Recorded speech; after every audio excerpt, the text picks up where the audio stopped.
अस्सलाम वालेकुम dear students. तो अभी आपने जो नेक्स्ट प्रीवियस लेक्चर्स के अंदर पढ़ा था वो आपके पास क्या था, एप्लीकेशंस मींस कि आपने उसके डिफरेंट केसेस डिस्कस किए इलेक्ट्रिक फ्लक्स की कि कब आपके पास मैक्सिमम होगा, कब मिनिमम होगा और कब आपके पास क्या होगा एट सर्टेन वैल्यू देगा। तो अभी आप यहाँ पे सपोज कर रहे हैं कि कोई भी अगर आपने एक चार्ज किसी भी सरफेस के अंदर रख दिया है तो उस सरफेस के ऊपर इलेक्ट्रिक फ्लक्स क्या होगा।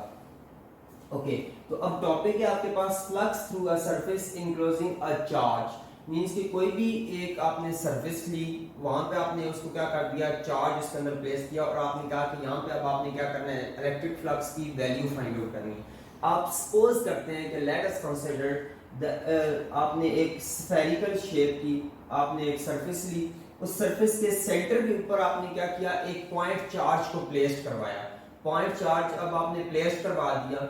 अब इलेक्ट्रिक फील्ड की जो डायरेक्शन होगी वो क्या होगी, आपने पॉजिटिव चार्ज प्लेस किया तो उसकी क्या होगी, आपके पास रेडियली आउटवर्ड होगी। मींस के आउटवर्ड डायरेक्शन के अंदर वो चार्ज की इलेक्ट्रिक फील्ड लाइंस क्या होंगी, आउटवर्ड होगी। तो यहाँ पर आपके पास क्या है, आउटवर्ड डायरेक्शन के अंदर। अब जो आपने सरफेस ली तो उस सरफेस को आपने स्मॉल पैचेस के अंदर क्या कर दिया, आपने डिवाइड कर दिया और उन एक स्मॉल पैच को आपने क्या किया कि वो आपके पास क्या आ गया, डेल ए। मींस के एक स्मॉल वेक्टर एरिया ए आ गया आपके पास। इसकी अगर आप फिजिकल एग्जांपल लेना चाहें तो आपके पास फिजिकल एग्जांपल एक फुटबॉल जो है वो आपके पास उसकी इसकी क्या है, फिजिकल एग्जांपल है। तो उसके ऊपर स्मॉल स्मॉल पैचेस होंगे और आपने सेंटर के अंदर क्या कर दिया, एक पॉइंट चार्ज को प्लेस कर दिया। ओके तो अब let electric intensities at the centre of vector area. Means के अब यहाँ पे जो इलेक्ट्रिक इंटेंसिटीज उसके सेंटर के ऊपर जो होंगी, del A1 del A2 and del AN। Means कि आपने n पैचेस के अंदर इसको क्या कर दिया, डिवाइड कर दिया। वो क्या होगी, E1 इलेक्ट्रिक इंटेंसिटी होगी, E2 and up to so on into En respectively. Means कि जब आपके पास वेक्टर एरिया A1 होगा तो इलेक्ट्रिक इंटेंसिटी कौन सी होगी, E1। जब वेक्टर एरिया A2 आप सपोज करेंगे तो वहां पे इलेक्ट्रिक इंटेंसिटी कौन सी होगी, E2 एंड सिमिलरली ऑनवर्ड आपके पास जब वेक्टर एरिया डेल AN होगा तो वहां पे आपके पास इलेक्ट्रिक इंटेंसिटी क्या होगी, EN। Okay now the total flux. अब आपने ऑलरेडी बताया था कि आपने टोटल इलेक्ट्रिक फ्लक्स क्या करना है, फाइंड आउट करना है। तो now the total electric flux will be phi of E is equal to, now we calculate the all over the electric flux phi 1 phi 2 phi 3 up to so on into phi n। phi 1 क्या होगा आपके पास, अब आपने first small patch का आपने electric flux, तो वो क्या होगा, इलेक्ट्रिक इंटेंसिटी और वेक्टर एरिया A1 का डॉट प्रोडक्ट। मींस के E1 dot del A1 plus E2 dot del A2 plus up to so on plus En dot del AN। Okay अब आपने डॉट प्रोडक्ट को जब आपने क्या किया, रिमूव किया, तो अब आपके पास क्या आ गया, E1 del A1 cos theta 1 plus E2 del A2 cos theta 2 plus up to so on plus En del AN cos theta n। Okay अब यहाँ पे देखें वेक्टर एरिया और इलेक्ट्रिक फील्ड लाइंस दोनों क्या है आपके पास, पैरेलल। मींस दोनों क्या है आपके पास, मतवाजी। उनकी डायरेक्शन क्या है, आपके पास एक ही डायरेक्शन है। तो जब दोनों पैरेलल हैं तो वहां पे एंगल जो एग्जिस्ट कर रहा होगा वो कितना होगा आपके पास, जीरो। बिकॉज अब reason E and del A are parallel. Means कि यहाँ पे E और डेल A दोनों क्या है आपके पास, पैरेलल हैं। इस वजह से एंगल जो उनके इन बिटवीन बन रहा होगा वो कितना होगा, जीरो। और जब आपके पास cos 0 आ जाएगा तो वहां पे क्या आ जाएगा आपके पास, 1।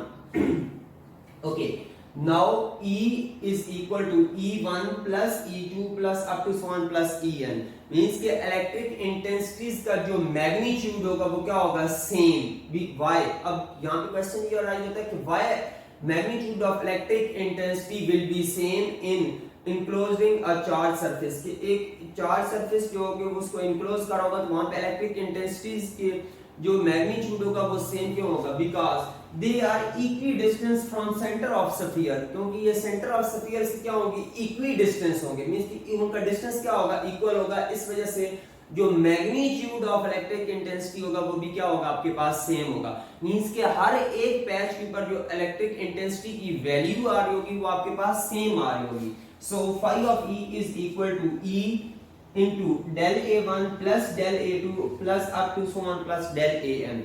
अब ये सारे एरिया को अब स्मॉल पैचेस को आप क्या कर दें, कंबाइन कर दें तो वो टोटल जो सरफेस होगी उसका क्या आ जाएगा, टोटल एरिया आ जाएगा।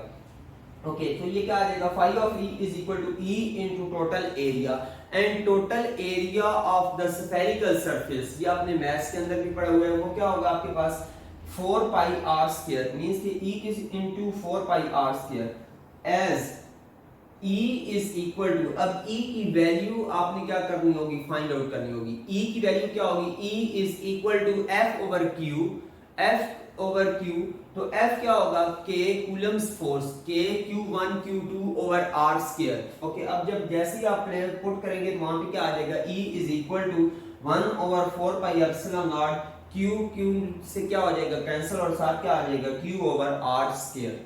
Okay so phi of E is equal to, अब यही ई की वैल्यू अब आपने क्या कर देनी है, अब इक्वेशन के अंदर पुट कर देनी है। जब आप पुट करेंगे तो क्या आ जाएगा 1 over 4 pi epsilon naught Q over R square into 4 pi R square.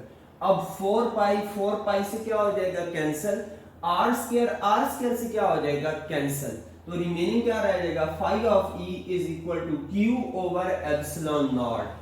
ये क्या होगा आपके पास, इलेक्ट्रिक फ्लक्स होगा, नेट फ्लक्स। कब आपके पास, जब आपके पास एक सरफेस चार्ज होगी, उसने क्या, सरफेस ने क्या किया होगा, एक चार्ज को इनक्लोज कर रखा होगा, वहां पे नेट फ्लक्स की वैल्यू क्या होगी, phi of E is equal to Q over epsilon naught. Okay net flux through the surface is proportional to enclose charge. ये अब इसकी क्या आ जाएगी आपके पास, डेफिनेशन भी आ जाएगी कि जो नेट फ्लक्स होगा वो किस चीज के प्रोपोर्शनल होगा, जो चार्ज क्या किया होगा, सरफेस ने इनक्लोज कर रखा होगा। इट मींस कि अगर मैग्नीट्यूड ऑफ चार्ज क्या होगा, ज्यादा होगा, तो इलेक्ट्रिक फ्लक्स की वैल्यू भी क्या आएगी, ज्यादा। अगर मैग्नीट्यूड ऑफ चार्ज क्या होगा, कम होगा, तो इलेक्ट्रिक फ्लक्स की वैल्यू भी क्या आएगी आपके पास, कम आएगी।